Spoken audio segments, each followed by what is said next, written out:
We are here. It is Friday night. It is 10:03. Take that, Ozzy. We're early this evening on a Friday. Getting ready to recap Friday night Smackdown, AEW Rampage. Loving these early Rampages. Loving it. We get another early one next week. Thank God for the NBA playoffs. Rick Ucchino, SP3, Dutch Mantell here. What is going on, everybody? How we doing this evening, Dutch? Good. Really, really good. I missed, I'm going to tell you again, I might as well own up to it. I missed part of Rampage because guess what? Either you guys told me and I forgot, or you didn't tell me. So I'm going to blame you guys. I did, in fact, tell you once again in the chat. I don't think you did. You told me about 5 minutes into the show. You said, hey, they're on. I looked back and saw it. So hey, I think the higher-ups in Sportskeeda should be responsible for telling you when Rampage is earlier, not well, me. I do too. So I mean, we'll blame it on them. Send it up. There you go. It's all they can do. It's call us a bunch of liars. We got our first comment of the night, and probably it's not going to get much better than this. SP3, give me 20 minutes of Hookhausen training montage. Please, please, please. Yes, that was arguably the most entertaining thing I saw all evening tonight was the Hookhausen Rocky training montage with just Danhausen just hanging there doing the one-arm pull-ups. Yeah, that was good stuff tonight. But we will start this week with SmackDown, even though Rampage was first, because honestly, that's where the two biggest headlines are coming out of this. We do have, much to my surprise, because I thought when they scheduled this match last week for a SmackDown, there was no way we were going to get a clean finish.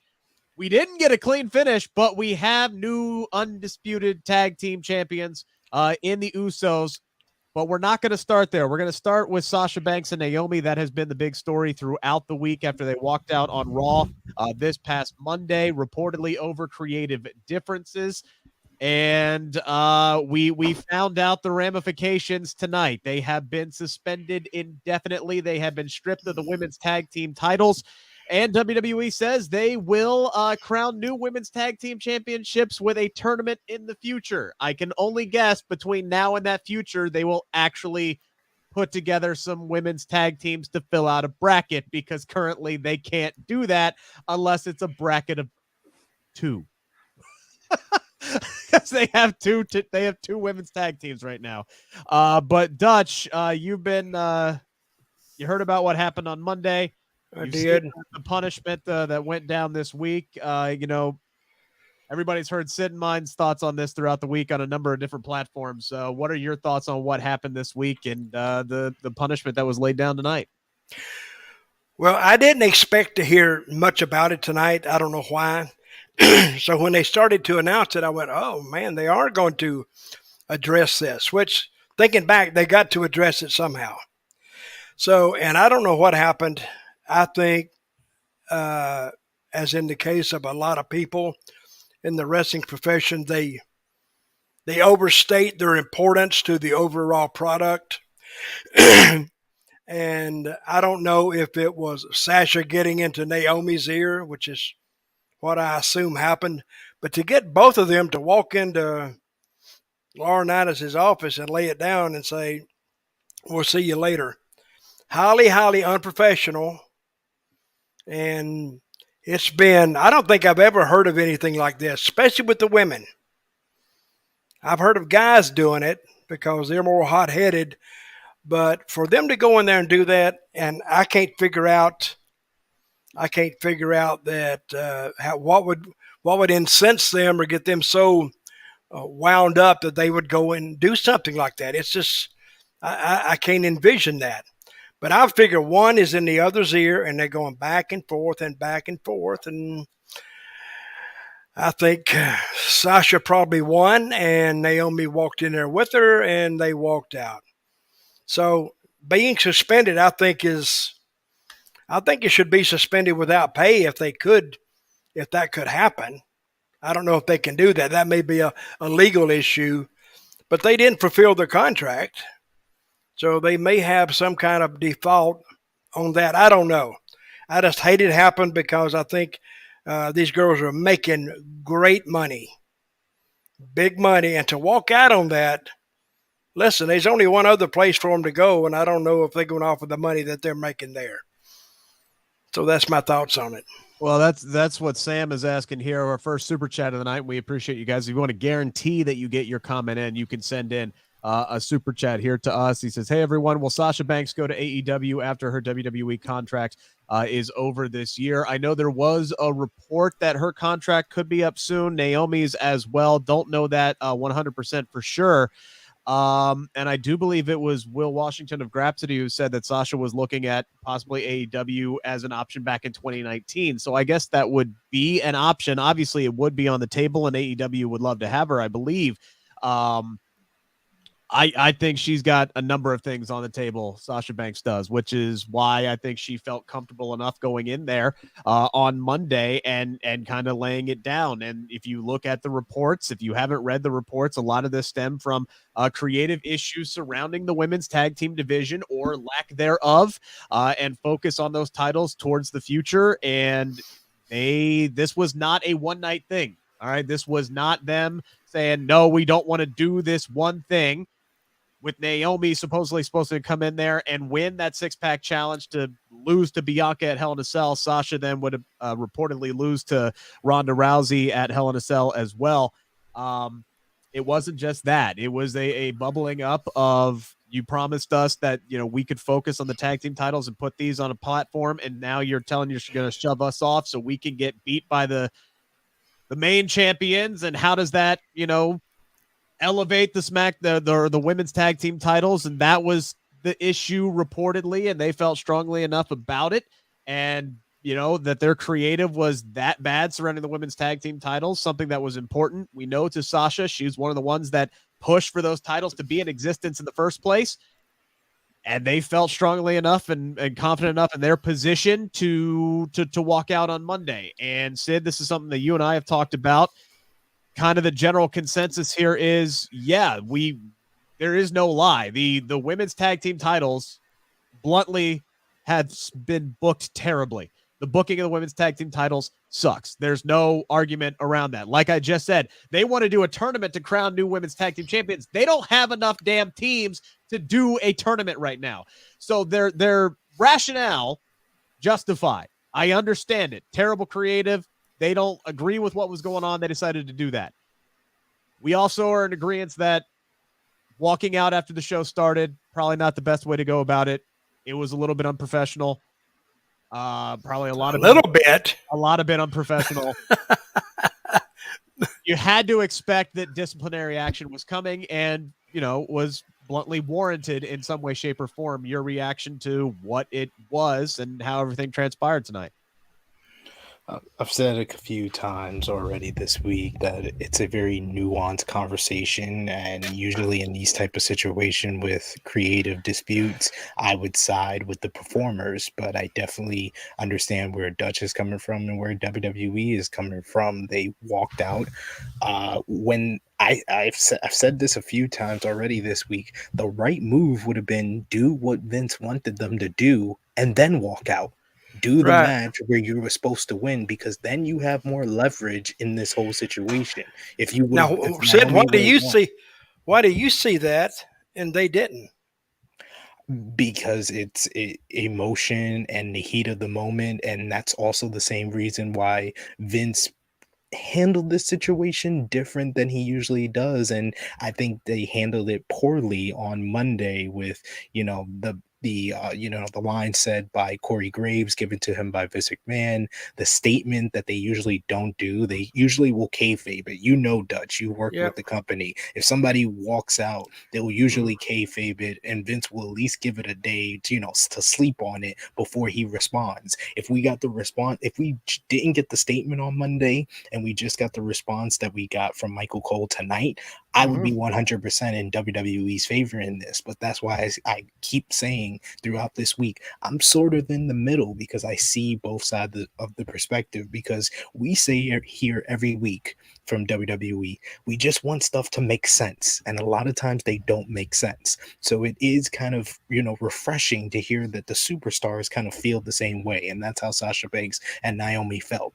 But I think that even they have to kind of look back, even if it's not right now, maybe in a few weeks, maybe in a few months, maybe in a few years, they'll look back on this and say they didn't handle this the best that they could have. And at the same time, I don't think Vince is going to say that, but I think that other people in the company will say, we didn't handle this the right way. We should have waited until SmackDown and then say what we said tonight. I had no problem with what Michael Cole had to say because he was in the right to say that. And I think that it took them a few days to kind of get the wording right. Monday with the statement, it was them trying to control the narrative. And then tonight, I think they handled it the right way. You suspend them for not honoring their contract. You relinquish the titles. You start a tournament. But like Rick said, they're starting a tournament for a division that is bare bones to begin. Hey, Rick, read that last comment that was up there about TW or whatever. What did it say? I was shocked by what? Hang on, let me go back and see it. Find it. Yeah. I was shocked by stripping them of the titles. I thought WWE would try to get this settled soon with the press that it got. I think even if they didn't get it settled, they probably wouldn't have stripped them, which would have alleviated another coming up with the tournament. But I don't know what else they could do, to tell you the truth. Yeah. After it's played out this far. See, because here's the thing. Like, even if WWE acknowledged that they were in, the wrong as far as the creative were concerned, they can't like immediately cave to Sasha and Naomi, because then that kind of sets the precedent of, oh, well, now more superstars can, go out of their way and do this. So there had to be some kind of ramifications and repercussions for Sasha and Naomi. There just had to be. How could they admit that they were at fault without really exposing the business on air? Oh, they did that. They did that with the statement. That's another thing. I don't think so. Yes, no, they flat out did. They did, Dutch. They said Monday Night Raw is a scripted live television show. That's breaking kayfabe. That's breaking the lines. Oh, I didn't hear that. Yeah, that's why I said. Son of a bastards.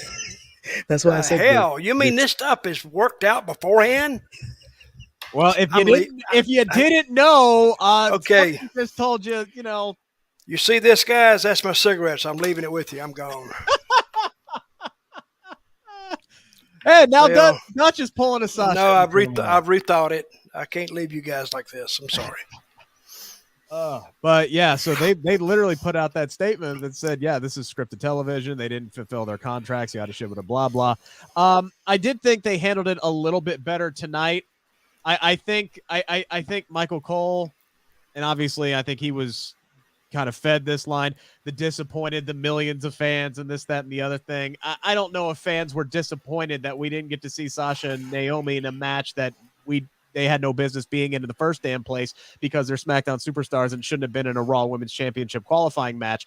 But regardless, WWE does have a major issue on their hands. They had to suspend Sasha and Naomi. They had to do something there. They had to punish them.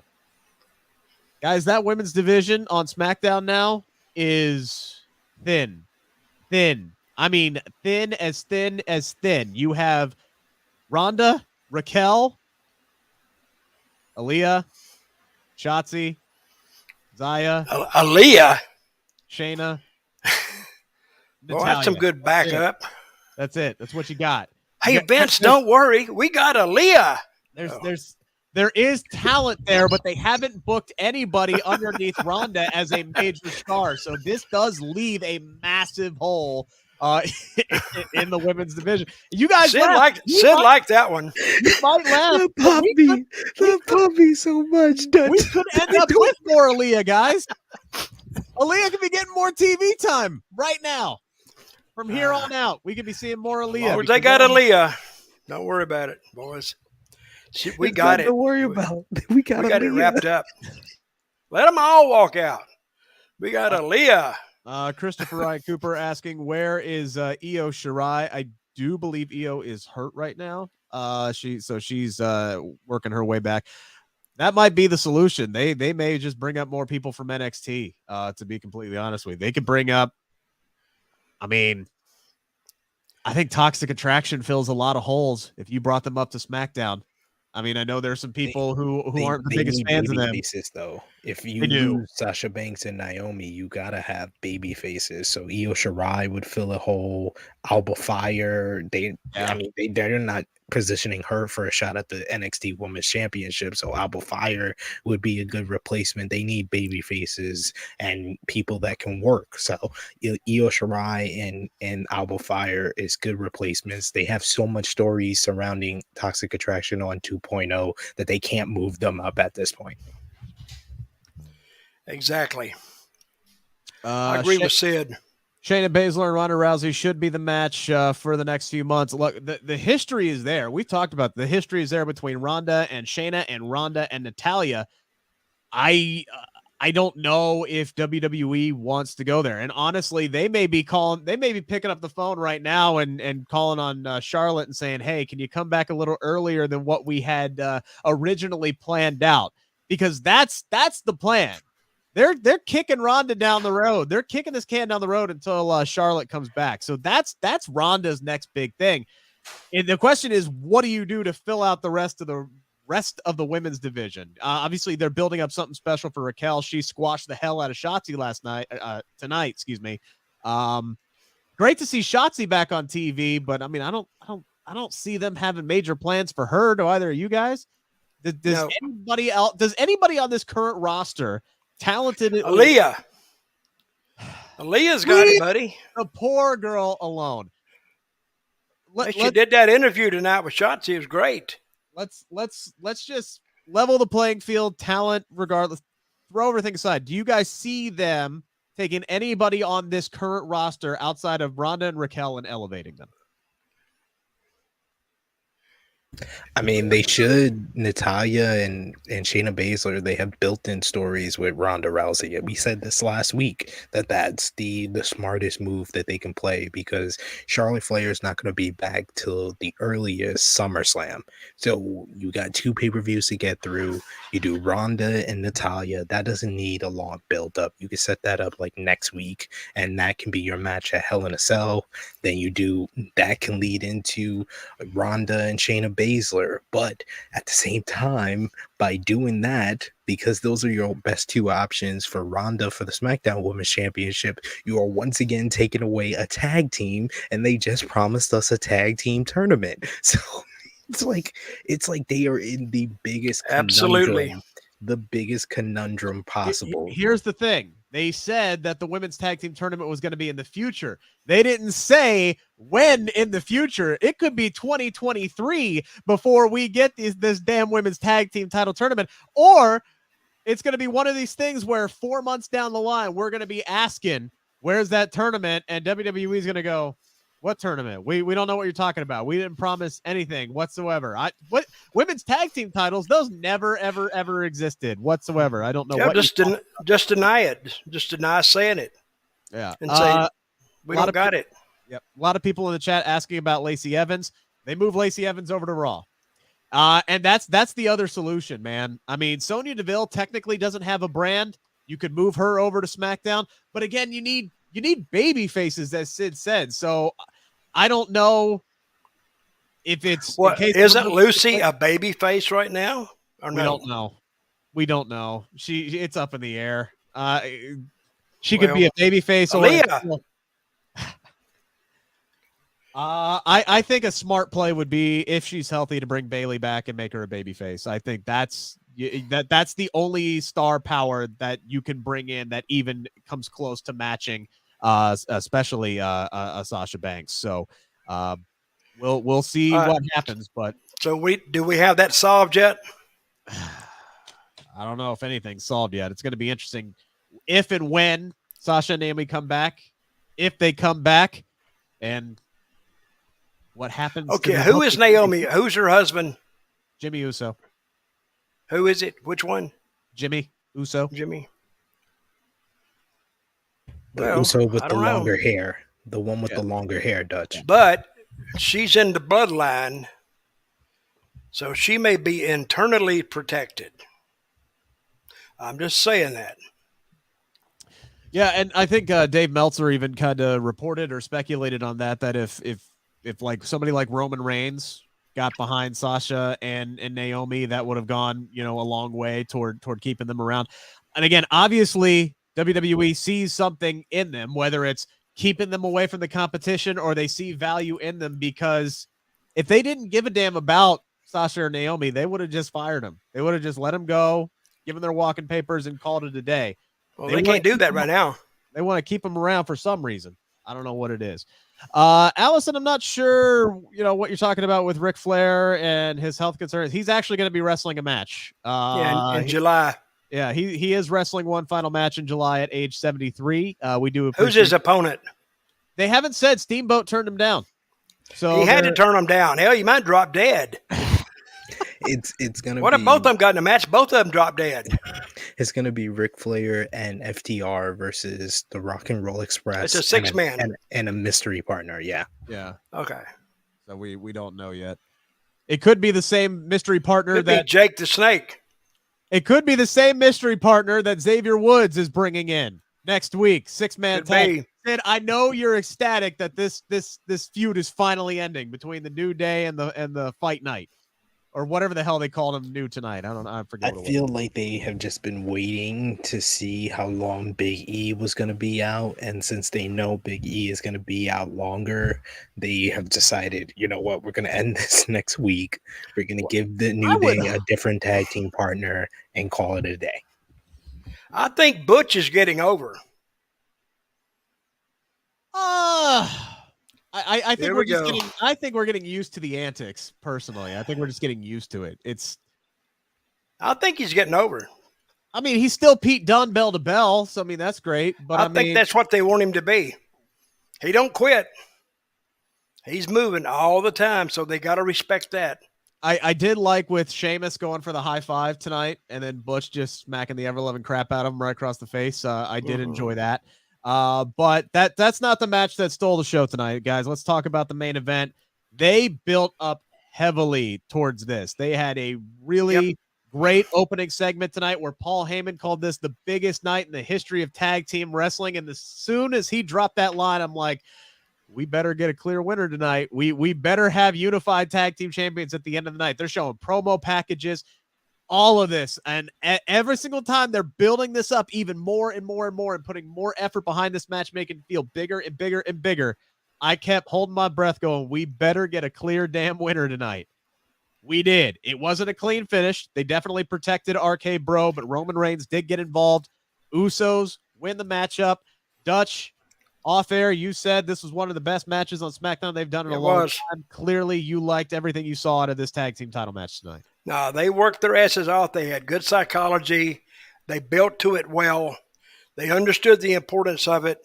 And the finish didn't really surprise me because I'm saying they're going to have to, if they go just DQ on this, everybody's going, yeah, screw it.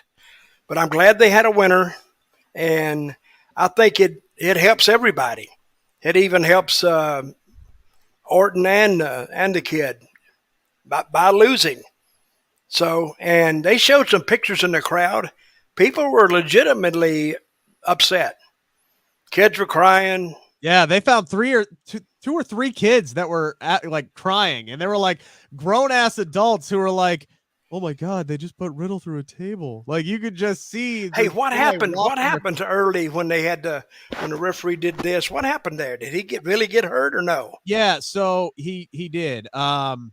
When he went flying into the turnbuckle, I guess they called it a bruised hip on commentary, but it was I don't know if it was that or not. I don't know if that was the kayfabe what happened, but he hit that and you could see he hurt his back, when he went hard into the turnbuckles there off the whip around. So luckily he was able to continue the match, and good on the referee to stop him too, because he took the clothesline and the bump, and he could tell that he was in some serious. Well, you could tell when Orton, they wanted to give him the tag, and the people were up for that. Again, Orton is over. Yep. So they think if he got in there and he got rolling, he may get the win over these guys, which the roof would have come in, I think.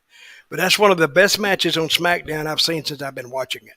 And Dutch, you except for the match I saw of Rick in his little tryout at the school. That was great. hey, you know what, man? Now, Rick, I'm just kidding. That was good too. But good finish tonight, and I don't know what got into them, but they did that match right.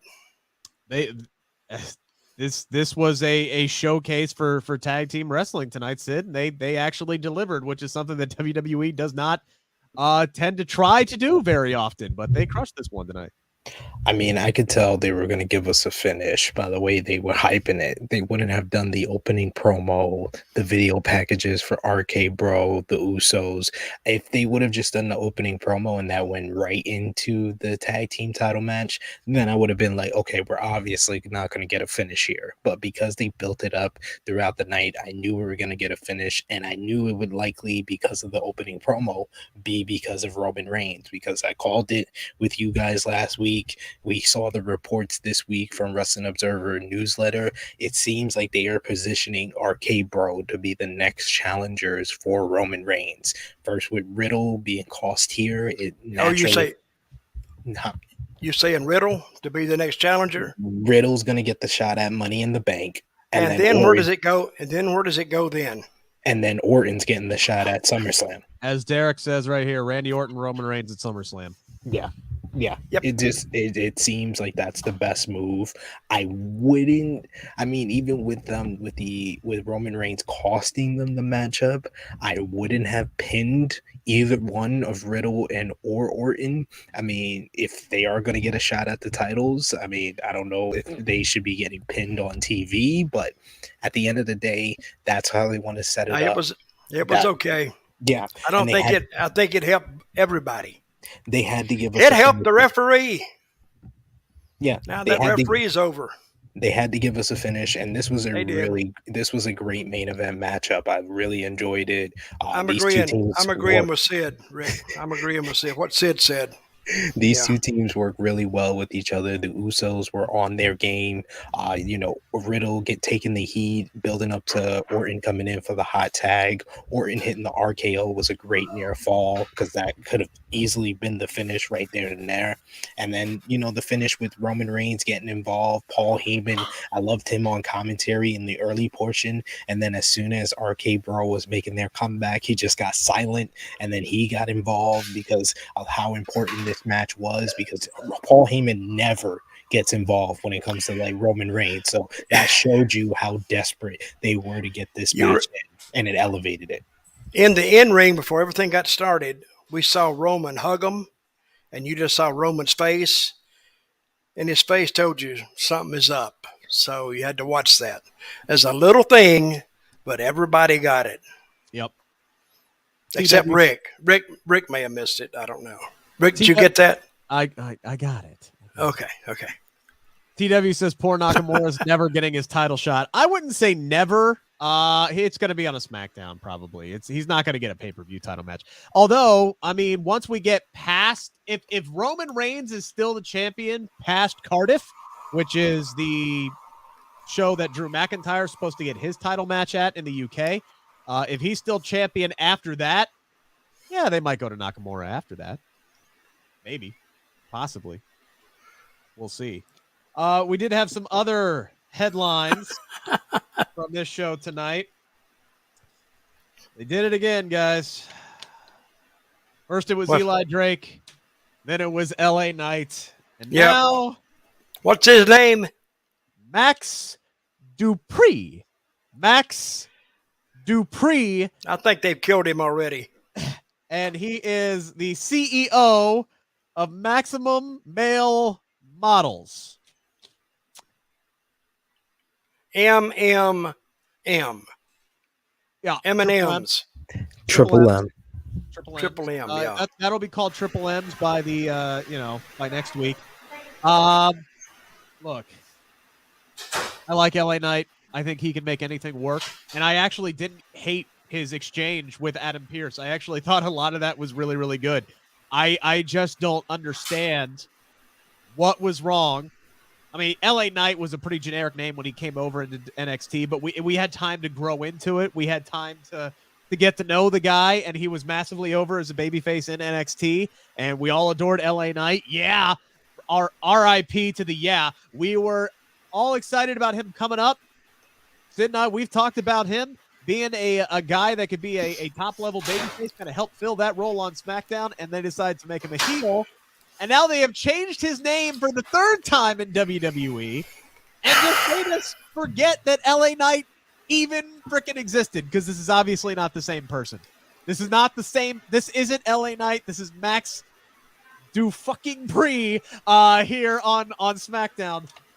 I don't know what was wrong with LA Knight and Knight Model Management, because this is the same exact gimmick that he was doing at the dark matches, but now they've decided to change his name again. I don't know why they do this. When we hear that, what's his first name? Max. What's his first name? Dupri? Max Dupri. Max Dupri walks in next week and just quits and leaves the show. We know something's up now. Hell, I'd work an angle with damn creative now. I'd bring all of creative in and just have some guy just beat the crap out of them. And they'd be big baby face and then fire them all. Yep. Sure. Why not? I'm actually looking forward to who is going to be involved with LA Knight here. But again, Sid, this is another name change. This is another character shift. Do you see any possibility of this working well? Because this is a guy in Eli Drake, LA Knight, who the guy can work with anything. You said you're looking forward to who's going to work with him. Spoiler alert, it's Mace of Retribution as Maybe, face, possibly. We don't know. and Mansoor. That's what's going to happen, ladies and gentlemen. It's going to be Mace and Mansoor, and I'm sorry. Yeah, that's as good as Aaliyah. Aaliyah should join Maximum. If it wasn't Maximum Male Models, I mean, she would be as good with this group. I'm not interested. I'm not interested because of the name change. I'm not interested because of the gimmick. I'm not interested because he's a manager. He's not even a wrestler anymore. He's a manager. And I do agree the exchange with Adam Pearce was fine here, but doesn't look that good for me. I mean, this wasn't the part of the show that I was optimistic on the future. I didn't get through the television screen a vibe of success. I'm almost watching it die on its first time out. I hope I'm wrong, but there wasn't a lot of enthusiasm behind that interview at all. Look, I'll say this much: we have doomed things from the get-go here recently on SmackDown, and you look at somebody like Madcap Moss, who is starting to get over with the audience, and there are now reports that they did this. Is he? That's what I was going to say. Are you kidding me? Excuse me. I think he sucks now. He's starting to, and there are reports that they did this injury angle last week so that they could actually change up his clothes, maybe his name a little bit. Maybe they'll change his name too. That's what I just said. See? Change his name. Change his clothes up a little bit now that he's a babyface, and, bring him in with a new attitude afterwards, which is something that we said they needed to do with him in the first place. No, Dutch, you did. Dutch, you said that. You said it yourself that Butch is starting to get over tonight. Butch is. Okay, that's something we said was freaking doomed from the get-go with the name change. So some of this stuff is starting to work its way through bad creative. I will never bet against LA Knight. I think the guy's talented enough to get anything over, and we don't know that he's not going to wrestle. He's just not wrestling right away. I'm just saying, let's see how this plays out before we doom everything. I want to see it at least for now. Rick, week. You're the first one to downgrade something when you first see it, so don't come in here like, "Oh, you guys are doing this and that." You're the one of the main guys who do it. I try to get everybody a chance, but you know how Rick is. I will. But you didn't like Madcap Moss, right? I did not. No, I did. You not didn't like the name. I didn't like the suspenders, but I wasn't supposed to. He was a heel. Now he's a babyface. Doesn't make sense for him to be cracking dumbass jokes and wrestling in suspenders. I wanted them to change. I wanted them to change him up. Reportedly, now they're going to change him up. So let's see how that works out. What do you think of Happy Corbin's not so happy promo tonight, Dutch? It sucked. I thought it did. See, when they took him out of that damn being broke and shit and made him this, I lost interest in him. I don't think he's got a lot of heat to put him at the top of the hour. I don't think he's got that much heat. Was that where he was, right? Yeah. I would have put, I don't know. Sid, you tweeted out that you didn't mind this promo. I saw you. I had him take the blame. Really, have Corgan take the blame for the girls walking out. Do something. He said, I talked to them, and yeah, damn right they were mad, and I told them to leave, and they did. They have blamed him for stuff. Yeah, that was for real before. So that would be in line with his stuff. I mean, I thought it was solid. I liked the change with him more with a serious tone. A little change in the whole feud with him and Madcap Moss. If they have any chance of pushing Madcap Moss to where they want him to be, they had to change up the tone of this. So if he is got written off for him to change the gimmick, to not come back with jokes, to come back with some fire against Corbin, this was a nice start to that end of the feud, with Corbin being a little bit more serious, not cracking jokes, not being happy, but being more of bearing Corbin more than happy Corbin here. And I liked him destroying the Andre the Giant Memorial Trophy, so I didn't mind this at all. I did find it hilarious when Michael Cole said tonight, so many careers have been launched by winning the Andre the Giant Memorial Battle Royal. Yeah. And I'm like who? Name one career that was launched. Yeah, it did wonders for Cesaro. It absolutely did wonders for Cesaro. It should have, because people lost their damn minds when he tossed Big Show over the damn rope. But that was like the last. And then where did it go? Right, straight to the sewer. It literally and after putting him with Heyman. It went to the sewer too. So it literally took them a day to ruin that. A day. One day. A day. Hey, they're great at making moments. They're not the best at following up on them. All right. But it is what it is. We do have one more super chat coming in here from Allison. It says, it irritates me when their big cousin asked to help the twins gain the belts for them by cheating. Can't do it themselves. Messed up her message. That's why she's resending it. Look, that's just what heels do. This is what heels do. All right. You're supposed to hate them. You're supposed to hate the fact that they screwed over RK Bro. Hell, the audience in Grand Rapids, Michigan, which I didn't know was that big of a wrestling town. Apparently they are, because they were into a lot of this tonight. I wasn't seeing a whole lot of sitting on their hands with piped in crowd noise tonight. I saw a little bit of it, but I didn't see a whole lot of it. This was a hot crowd tonight for this show, and they were pissed off at the main event. And that's what you're supposed to be. That's doing good work. They did good work tonight. Speaking of good work, Sammy and Nakamura, they had another really good match tonight. I love the finish. We don't have a whole lot of time to talk about it because we only got about 8 minutes to talk about Rampage. So let's talk about Rampage here, Sid. Opening match, House of Black. They defeat Dark Order and Fuego, but then the Death Triangle came out.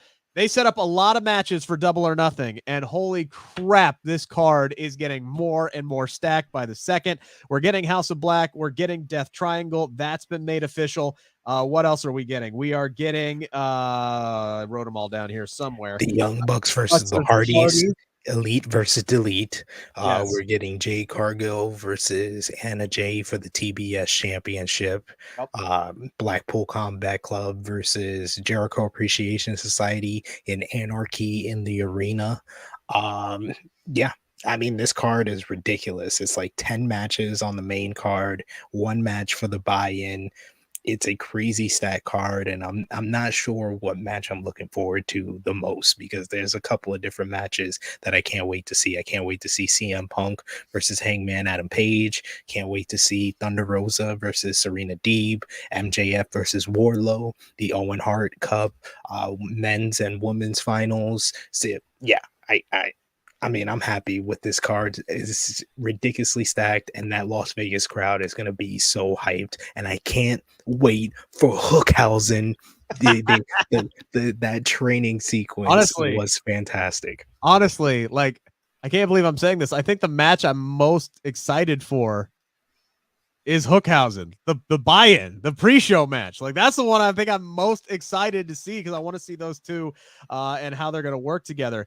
But the fact that we're getting 3 women's matches on this card, that was a pleasant surprise. This Jade Cargill Anna Jay match kind of came out of nowhere for them to throw this up on the card, but I'm glad they're going to give them some time to do that. You should put Jade Cargill on this show. Agreed. Like, she's someone that you have to showcase. She was on the poster for Double or Nothing. It made sense to get her on. I wish they would have done more to build up to this matchup, though. This feels like a matchup that probably would have felt bigger if it was on a Dynamite or a Rampage, or it might be a match that they kind of pushed to the buy-in, honestly, even though it's for the TBS Championship, because there hasn't been much build to it at all.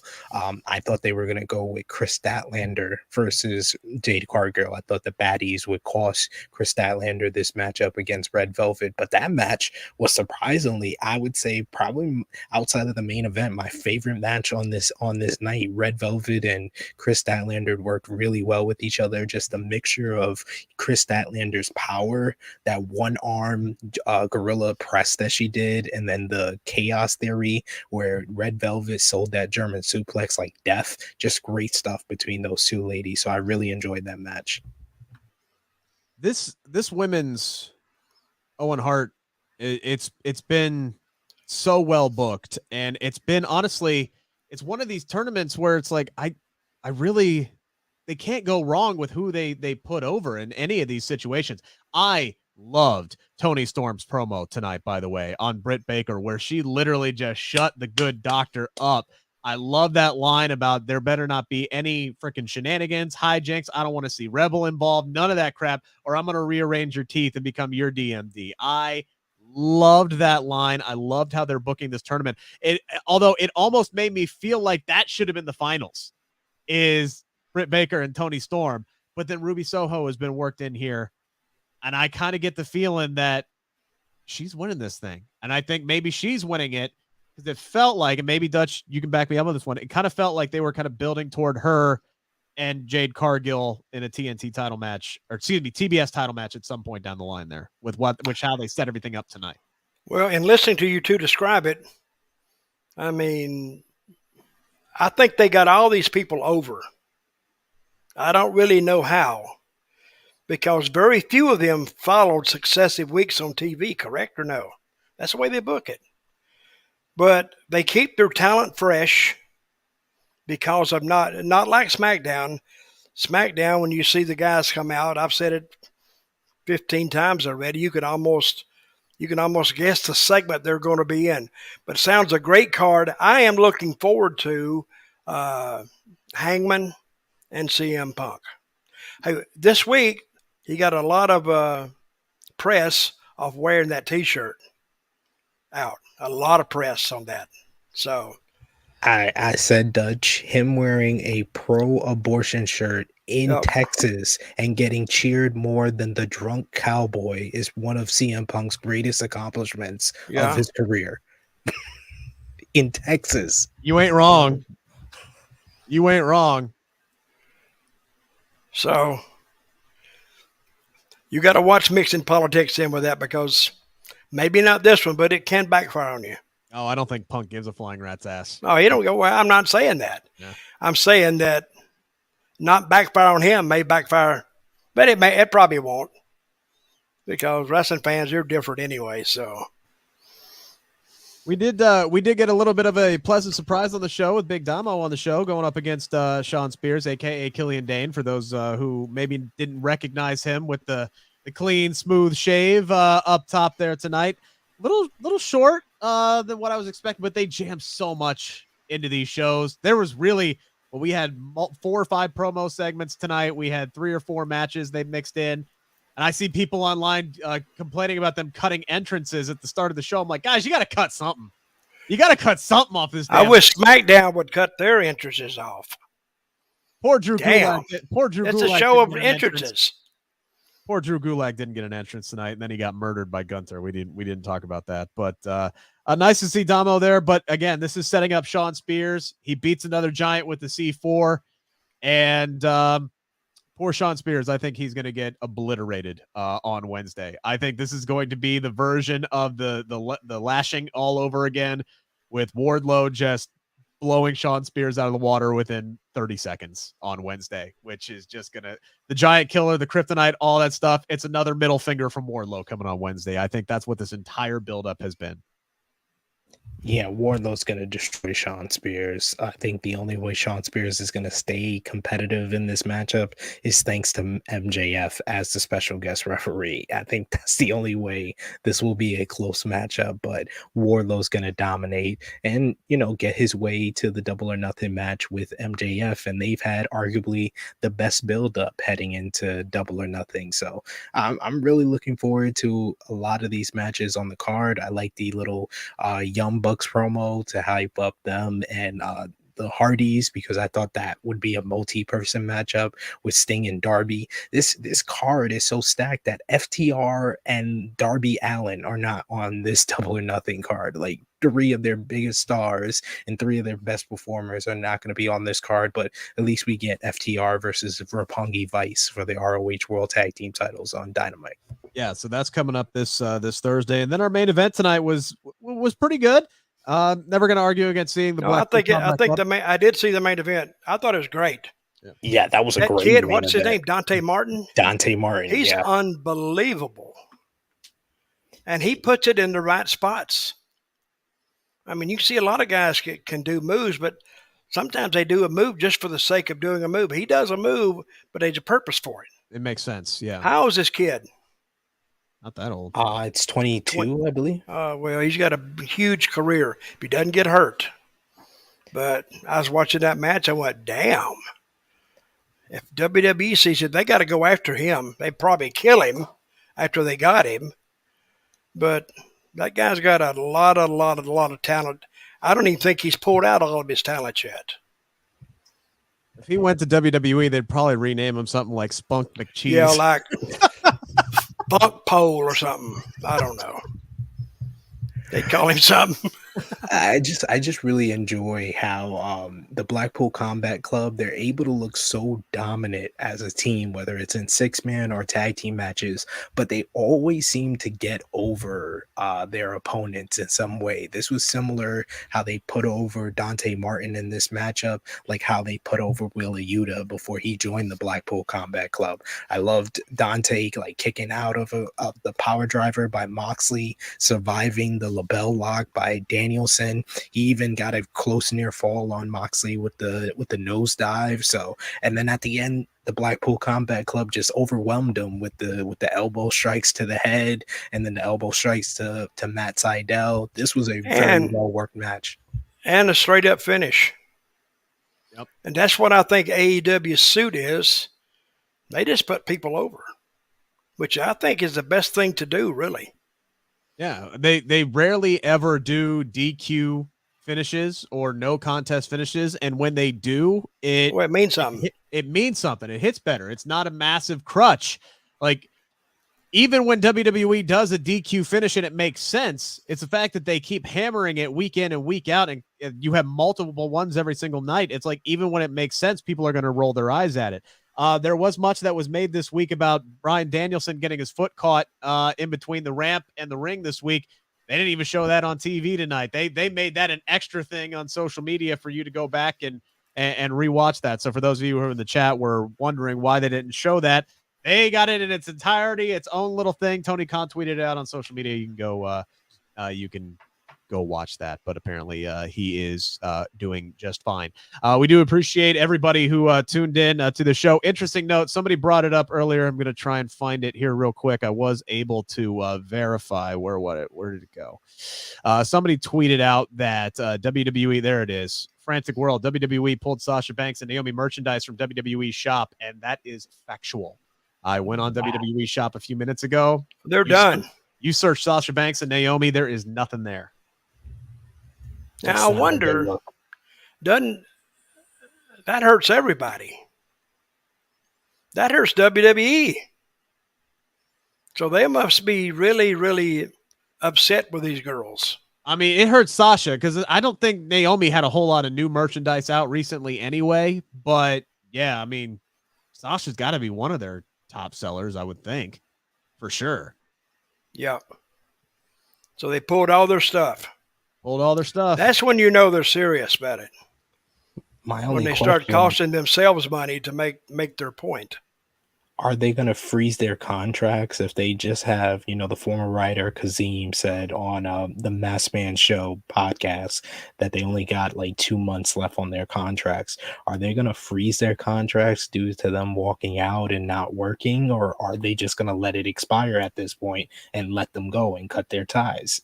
I think this is going to get uglier before it gets better.